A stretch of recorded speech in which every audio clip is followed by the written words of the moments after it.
magaalada Buuhoodle waxaa saaka ka dhacay banaanbax lagaga soo horjeeday aflagaadidii loo geystay suubanihiina Nabi Maxamed nabadgelyo xad korkiisa ahaatay banaanbaxa waxaa ka soo qaaday dhammaan dadka ku nool magaalada Buuhoodle ay ugu horeeyeen culimo uqaal ururada haweenka iyo ardada ugu dambeyntii waxaa halka lagu gubay calanka Faransiiska waa kuwan dadkii banaanbax iyagoo ka hadlay ama bacd salaamu alaykum wa rahmatullahi wa barakaatuh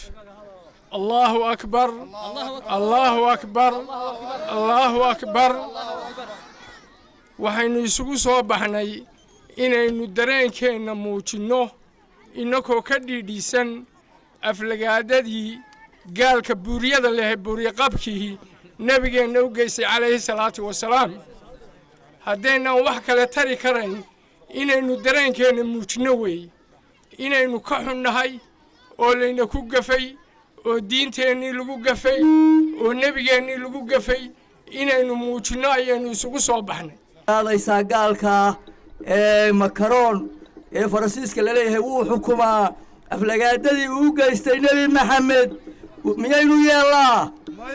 يلا وكحرنا هاي وحانو لنا هاي ودنبيلي وين محكمة عالمية محكمة هاي شيئا لي وحبا عالمية وين لصارة دين الإسلام كوا دين توصل رئيسة ديمه بن آدم ما أنت عابده ودين نبي محمد كسو دكتي ودينتي القرآن الكريم لو سودت شيء والنبي لو سودت شيء حديث رسولك يا كتابك قرآنك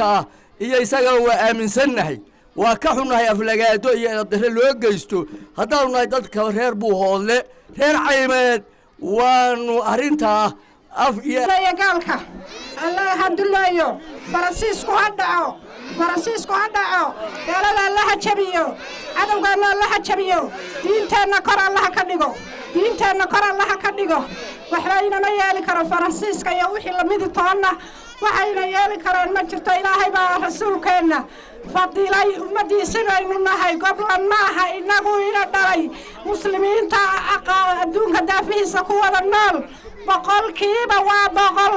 ayaga ayaa ka mas'uul diinta iyo Nabi Maxamed ba oo ka ilaalinaya wixii rifaarta iyo cadawgiisa Allah jabiyo akbar Allahu akbar Nabi Maxamed alayhi salaatu wa salaam nabiga lagu salliyo Nabi Maxamed alayhi salaatu wa salaam Ilaahay baa doortay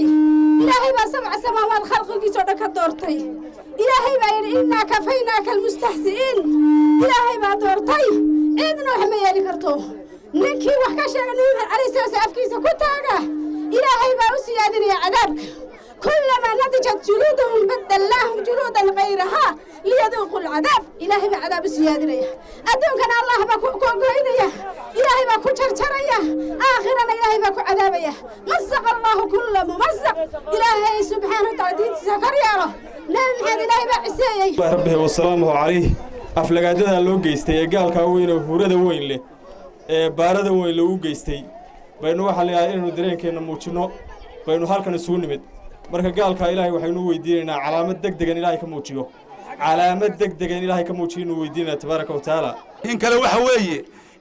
Nabi Maxamed ay male Ilaahay baa ka dheereeyay xumaan hadduu noolaa iyo hadduu dhintay aw wafaaday ma dhimanne waxa weeye ammaan buu mudan yahay nolol buu mudan yahay wanaag buu mudan yahay waxa wax ka sheegaana waa wixii markii hore lidka ku ahaa kuwa magaca muslimka sheeganaya ee ka aamusan waxay la mid yihiin sida aniga iigu muuqato ninka wax ka sheegay Nabi Maxamed ee islaamka oo dhan gilgilay kaasay la mid yihiin sharaf Allah siiyo Nabi Maxamed sallallahu alayhi wa sallam Ilaahi baa ciseeyay oo kor u qaaday islaamka kor Allah u qaado waxaanu leenahay islaamku hawsha ha ka xumaado hadduusan gacan wax ka geysan kareen afka wax ka geysto Najaam Maxamuud Salaad telefishinka caalamiga Bulsho TV magaalada Buuhoodle